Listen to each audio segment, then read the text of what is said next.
The Project Management Institute just changed PMP again, and July 2026 is going to be a very, very big deal. If you are planning to get your PMP someday, July 2026 is the game changer. You ought to do it now before July 2026. Why is that so? PMP is moving further away from the traditional PMBOK memorization to increased emphasis on agile and hybrid delivery, business value and outcome, leadership over process. A PMI is aligning PMP with modern real-world project management.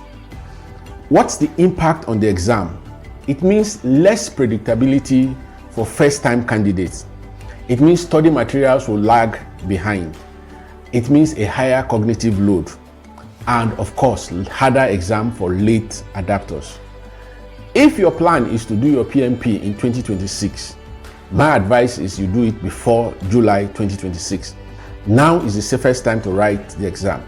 I'll be here to help you as we unleash all our potentials to ensuring that you make this exam before the end of June 2026. Watch this space for further details. My name is Sunday Yahaya, and I am a Project Management Institute certified project management professional. I help people attain their PMP certification as well. I'm here to help you walk this journey in 2026. Please like this video, subscribe to our YouTube channel, and follow us for more information. Thank you very much.